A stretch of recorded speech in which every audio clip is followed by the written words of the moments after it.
Good morning. So I decided, because of just how many people have interacted and engaged with me about this experience with DoorDash and Mormonism, I decided to make a video with my post dinner thoughts. So last night we had dinner. It was two of them, and I apologize because I forget their name, because I know on their name tags it was like their last name, but the first word, was it like brother or brethren, elder? No, it wasn't elder, because the elder was the older. I'm unfamiliar with their names. But I met two young men last night, and an elder from their church. And their dad, or the elder that came with them, coincidentally has the same name as my dad, and so it was easy to remember his name. But I forget the two young gentlemen that I met. But when they came last night, it was super exciting. I think they were a little confused because they understood that I wasn't Mormon, but I was doing all this, and so I think it was a little bit of a juxtapose for them to grasp why I was doing it. And it's understandable, right? Because a lot of people these days don't necessarily want to talk to people that they're unfamiliar with their beliefs and things like that, engage in that level. When, I could care less what we talked about. I just wanted to talk to someone, like new humans, new and unique perspectives. And I got that last night, and it was remarkable. These two young men, one of them's finishing his mission this year, or in a couple months. He is going to go to college, get his degree. He likes doing stuff with computers, but he also really loves baking. And he learned baking pies from his mom, or his grandma. And so he loves baking huckleberry pies. Oh, and they're both from Utah, coincidentally. Weren't familiar with each other before they came here, but they met here, which is still awesome. And then the other one, he wants to be a radiologist. Both of them, and he played soccer too, but both of them, they are the first in their family, as far as sibling-wise, to go, because they're the oldest, to do a mission. So it was really exciting and new opportunity for them. And I also learned that they get, it was either $80 or $90 every 2 weeks. And so they get $180 total in a month to spend on like laundry. They don't have to pay utilities, because I think the church helps organize that, or they pay those fees up front. So they don't have to necessarily worry about utilities or housing, although they've contributed to that. And a lot of times the church members, there's a sign up, which the elder told me about. There's a sign up where different church members will host the missionaries or help support them as far as food-wise, to diminish the burden of things that they need to be concerned about when they're already in an unfamiliar and difficult environment. And so that's phenomenal. And I turned to the elder and I was like, I honestly do not remember the last time I only spent $180 in a month. And that's even, I am very well taken care of as far as what I've accomplished for myself. But even so, to only get $180 a month and be able to navigate like that, that's very impressive, especially for that age. You have to be very diligent with how you spend your money. So I thought that was remarkable. And the elder that came with them, his name was Russell. He actually, his daughter, because I graduated from the Air Force Academy, his daughter actually just graduated from the Air Force Academy and is going to pilot training right now. So congrats to her on that, such a huge milestone. And it was so fun to hear, because Russell also went on a mission back in his day when he was that age, except things were, very different, drastically different back in that time, especially when electronics and things, the world wasn't as connected as it is now. And so he told some really cool stories about how he went to Venezuela, somewhere in South America. I believe it was Venezuela, where they had to go to like a plaza, and there's one phone in the middle of the plaza, and they would wait for the phone call from the mission, the Mormon mission field office, or whatever it is in Caracas. But it was just remarkable to hear all these different stories from them, and their unique experiences, and just to hear also about who they are as people, right? Because underneath all those beliefs is a person. And so it was so cool to hear them talk about what they want to do in life, what made them want to, you know, pursue doing something as accomplishing as doing a mission. One of the young men, I think he was unsure how to answer that, because I monologued for a little bit about how impressed I was and how much research I had done on the mission.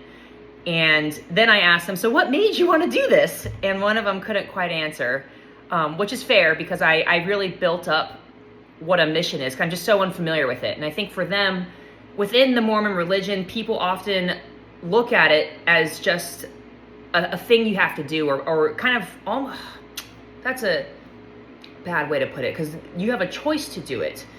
But there is, obviously, within the population, people sometimes do things. We talked about this too, because not everyone completes the mission. Sometimes they go home, sometimes things happen, medical things. And I think sometimes people, they make decisions based on how they want to be perceived. And so that influences their decision making. And so sometimes young people, they go into this thinking that this is, you know, hey, this is what I've always been raised to do, kind of thing. And it's a really good opportunity. But perhaps they realize, hey, this isn't an opportunity that I want to take. And so they end up going some other path, which is absolutely great. And so I really liked hearing all of them talk about those types of people that end up essentially leaving the mission before they're done with what they originally desired to do. But how they described those people was really remarkable, because it demonstrated that they didn't necessarily look down on them or view them differently. They just spoke about people that quit their mission as being like, hey, it's something that not everyone can is really ready to do yet, or is something that an experience that they want to learn through is not necessarily what they want to do. And hearing them talk about it, right?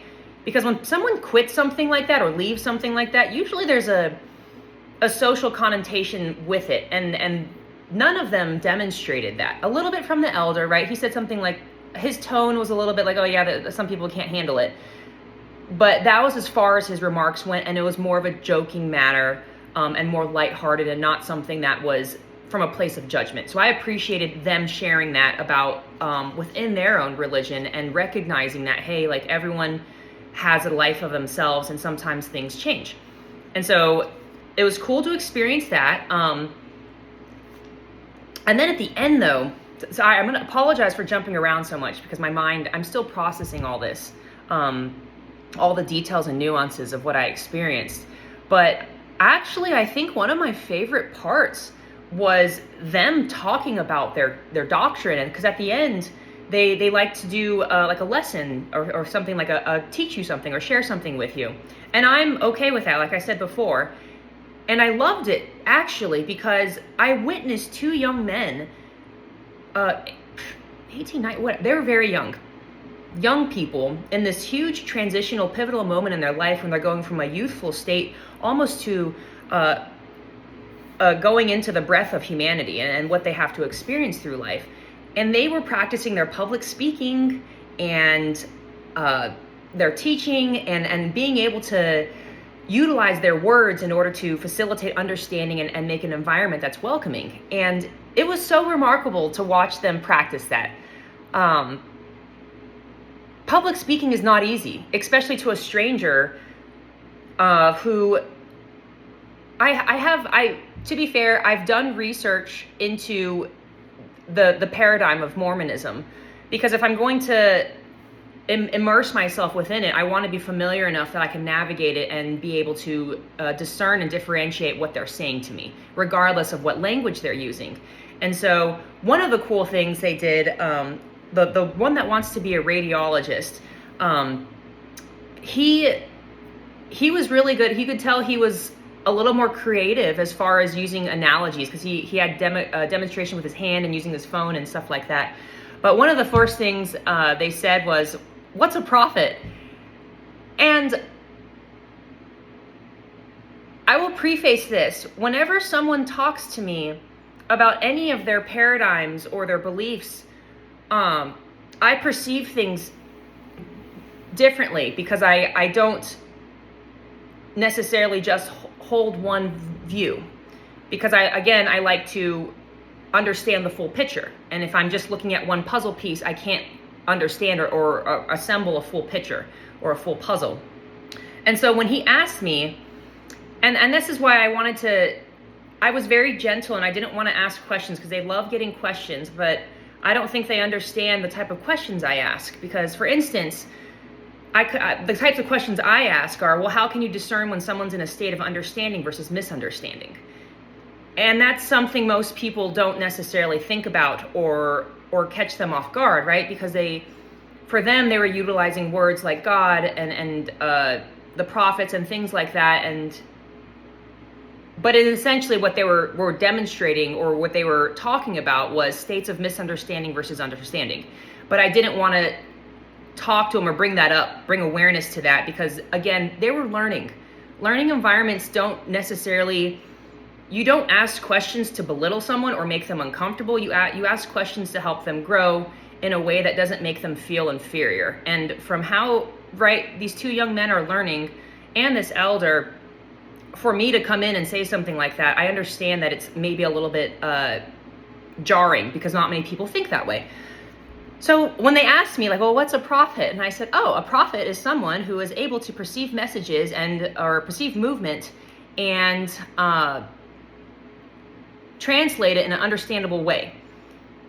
And the young people were like, yeah, exactly. And I'm like, yeah, I understand that. And they went in to talk, asking, well, and this is where I think the elder kind of got a little on guard, because when the kids asked me, well, hey, like, if you knew this and yada, yada, yada, would you get baptized? And I paused and I said, well, whenever someone utilizes the word no, I pause, because the word no carries huge implications and connotations and meaning. And for someone to use that, to say they know something, means that they have achieved a level of understanding that is so profound that no further information can be learned. And that is a very bold statement to make, because if you know something, regardless of the question you receive, you should be able to answer it.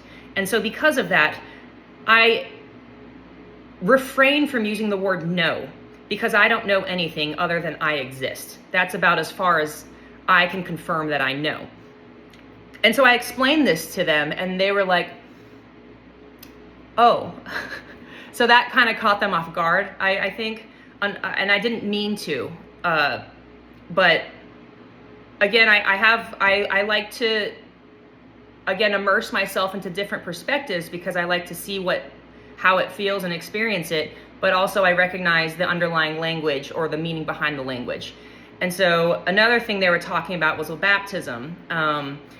And I think with that, I asked them, I said, well, what's your definition of baptism? I need to understand how you perceive it first, so I can figure out, like, make sense in my head about how to approach this situation or answer it.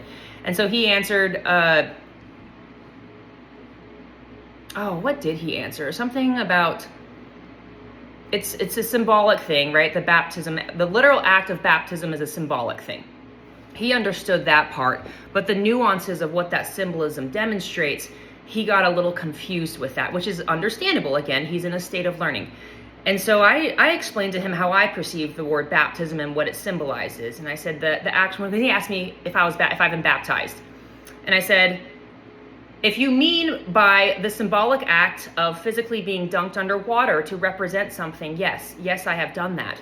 But what does baptism actually stand for? And he had mentioned John the Baptist. And I said, well, John the Baptist, for instance, right? People are familiar with his story because they say that he baptized people with water. When essentially what he actually did, that's the surface layer, right? There's always different layers to words and meaning. And so what John the Baptist essentially did was he taught words. He understood words, right? Words and water are basically synonymous when you look at the symbolism when they're mentioned in sacred texts or religious texts. And so when someone mentions the word water, you're actually referencing words. And it's talking about the cognition of whether someone is able to understand and perceive the nuances of words. And so when John the Baptist was preaching or teaching words, he was, it's symbolically represented as baptizing people through with water. And so I told him, in that essence, yes, I understand words. And he was like, okay, cool.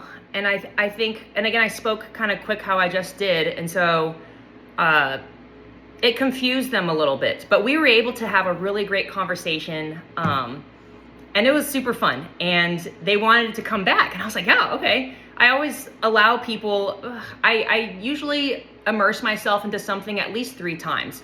Because 3 is, first off, the most stable shape. There's a reason 3 is so critical in mathematics and engineering and different things that you see in the natural world, as well as the human-made world. That was ironic wording, actually, if you think about it. So I always give myself at least 3 opportunities to immerse myself into a certain paradigm, to navigate it and just to experience it.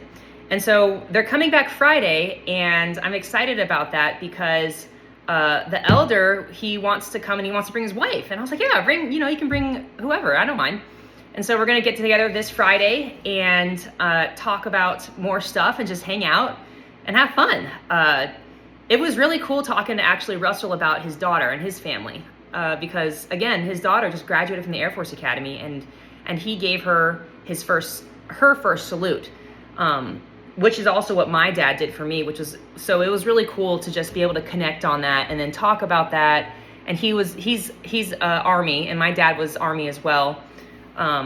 So really fun little coincidences and moments of connection that, again, transcend the label of religion. I just get so confused why people get scared to engage with another human being. They're a human. The things that come out of their mouth are just a representation of different movement patterns and how they perceive them. Why would I be afraid of that? So anywho, thank you everyone for listening and tuning into this little adventure of mine. And I appreciate all the feedback and the thoughts that everyone's been sharing with me.